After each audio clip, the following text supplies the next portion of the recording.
everyone, and welcome to the latest edition of the Bison Video Blog. Along with Jeff Kolpack, I'm Izzo. We've reached the point of the schedule that's been most anticipated, at least by this media member, since it came out, since we found out that Youngstown State was hiring a new coach, guy who used to coach, obviously, at the University of Nebraska, and now the head coach at Youngstown State. One, Bo Pelini, as the Bison will take on Youngstown in what is a huge game coming up Saturday at the Ice Castle at Stambaugh Stadium. I'm not sure where to start with Bo Pelini. Obviously, he had tremendous success at Nebraska. Maybe not to the level, obviously, of what the Husker fans wanted, but the guy won a ton of games. Now he's taken over Youngstown, 5-4 to start things. Evaluate, I guess, what are you seen so far out of Youngstown under Bo Pelini? I think Nebraska probably wouldn't mind having Bo Pelini back the way things have gone this year. You know, Youngstown is a program that has big names. I hired Jim Tressel as the school president. Of course, everybody knows what he did. They like to hire these people. They can get them back to the roots. I don't know if that's this, you know, the steel mill, real family work ethic thing that you see a lot in that part of the country. But Bo Pelini is a native of Youngstown, and they played that card. And of course, he's getting paid a few dollars too, I think, from Nebraska. So that has certainly helped. Big names, though. They have big names there. So far, it hasn't translated to the success they probably had hoped for at one point. They got some big name. Bad. No, I mean, they got big name transfers. That's the biggest thing I look at, especially on the defensive side of the football, the defensive ends, where they've got a couple of transfers. One notably from Auburn that. It hasn't gelled yet, though, and that's the thing I'm wondering. Now, they've played well. The last 2 weeks, they started to get their act together, beating Western on the road, and then they crushed Missouri State last week. So you wonder if now they got the ball rolling here for the last 2 weeks. But we've been down this road before with Youngstown over the last 3 years. And they're always really entertaining games. And I look at the games down in Youngstown over the years. It's been, a lot's been made of their home field advantage. I'm not there yet. I've never seen real crowds make a difference there. I haven't.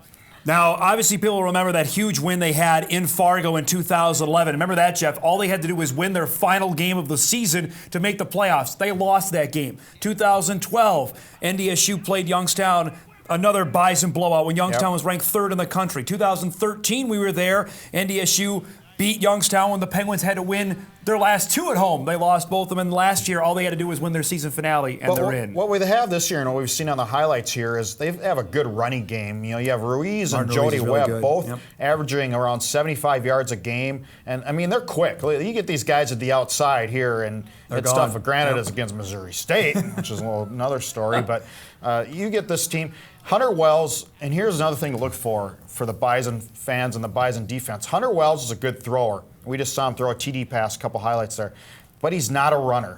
He's averaging, minus 40 yards for the year as a runner. So it's a one-dimensional quarterback, and those quarterbacks, I think, have a tougher time against a more physical Bison defense than the Aaron Bailey's, the dual threats. This is the first time in a while the Bison aren't going to be seeing a running quarterback. I mean, Norvell could move a little bit, but he just didn't have time on Saturday to do that. This is the first time in maybe a month and a half that the Bison are going to face a quarterback that really doesn't get out of the pocket all that often. Yeah, and you look at the teams that have really had given the Bison fits this year are those guys, the Northern Iowa, Indiana State, Southern Illinois.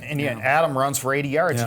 Hunter Wells is not going to run for 80 yards against this defense. The Bison, as we know, control their own destiny. And Chris Kleiman said today at the press conference he doesn't have to say a thing about it because they know what they control here going on the road at Youngstown. A win Saturday, Jeff, and knowing with Missouri State coming, and nothing is guaranteed, nothing is automatic, but boy, things would really clear up if the Bison go on the road and take care of business on Saturday. So you look at the Missouri Valley standings here, and which team would you pick out right now who's playing the best? NDSU. Yes, absolutely. They're the one team, after the South Dakota loss, you look at the scores and the way they played, and the way they played better defense. They have not given up the big play since that long run to Indiana State. The caveat to that, I'll just throw that in, the second best team, maybe 1B, Northern Iowa. Yes. They've played really well since that loss to Western Illinois. I think they're going to run the table. What they have left, they're at Missouri State this week, and then Northern Iowa hosts SIU.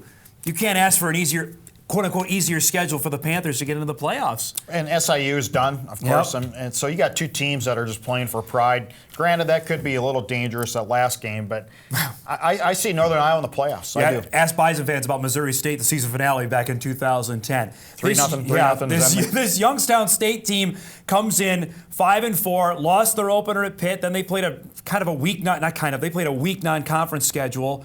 and they got blasted at home by South Dakota State. They've been really inconsistent this year, and then they nearly beat Illinois State in the game that they had at Stambaugh Stadium. So this goes back to the theory. I just want to point this out to what you said last week. They had all the heavy hitters at home: Illinois State, SDSU, NDSU. They've lost the first two. Do they win? They win on Saturday. Judging by the South Dakota State model, that's not good for NDSU. No. Because, South Dakota State lost its first two marquee games, finally beat Illinois State last weekend. Correct. This is the Super Bowl for Youngstown. It is. You got to say it again. NDSU is Montana's Super Bowl, and you could go down the line. South Dakota's, no doubt about that. I'm curious to see how this unfolds on Saturday because Youngstown has to win. I don't think under any circumstances, I think we're both in agreement, there's any 5-loss team that's going to make the FCS playoffs this year. No, you're right. There's certainly, if they lose, they're out. There's just no way. They've lost to too many good teams in the Valley to get a playoff bid. You've looked at here NDSU's defensive play, and you talked about this on the radio with Mike McFeely this morning. The defensive line has went to another level over the last 3 weeks. Well, I thought the biggest thing was with the running attack last week from, Nico Watson. Nico Watson. He's a 250-pound back. He went nowhere. Yeah. He had 4 carries for 1 yard. And his first time he got the ball, Brian Schatz just leveled him. And this guy got no yards after contact. No. So that tells me the D-line is really playing with great leverage. How'd you like that? That's good. Good term there. And now they have 2 dynamic running backs. You mentioned it. Martin Ruiz, who the Bison fans know well. Obviously, he's his 3rd year. And Jody Webb has come out of nowhere, 6 touchdowns. He's averaging 6 a carry. Kleiman said these 2 are fast guys, and they both are on the field at the same time. Bison are pretty fast, too, though. Nick DeLuca, look at his tackling statistics. That guy's just playing out of this world. He's talking about all Missouri Valley first-team linebacker. Yeah, 84 tackles for DeLuca, the next highest for the Bison. MJ stumped at 49. He nearly has 50 more tackles than the next highest guy on the Bison roster. Yeah, the way he went on the blitz against Western Illinois. This really impressive. When he bared down that fast, that was just the speed he closed on the quarterback was just really something to see. I think there's an interesting topic I want to talk about before we wrap up. Obviously, with Pelini's ties to Nebraska, and the Bison have some standout guys from Nebraska. Obviously, now the quarterback. You look at R.J. Urzadowski. We just talked about Nick DeLuca. Jalen Allison is playing. Do those guys play? Does it matter that Bo Pelini's on the other sideline? That he thumbed his nose. King Frazier obviously played for Bo Pelini. Thumbed his nose at those recruits. I'm just asking. Well, you know what? When the Bison played the Gophers, that was a pretty big deal. That's what I'm saying. I don't know, we'll ask him. I'm really curious to see about that Any factor. card you can play, if you're a coach, Dom, you got to play it. Chris Kleiman said he's not going that way. Of course he's not going that way.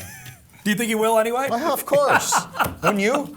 Absolutely. I'd play it to the hilt. Yeah. Because there's no way in my mind that Nick DeLuca should have got, and Craig Bolt told us that. There's no way that Nick DeLuca should have got out of the state of Nebraska. He was like the Billy Turner in Minneapolis. Kyle Emanuel was the same way. Right. There's no way that Kyle Emanuel should have got out of the state of Nebraska either. Should be a great game. 1 o'clock kickoff on Saturday at the Ice Castle. The Bison win.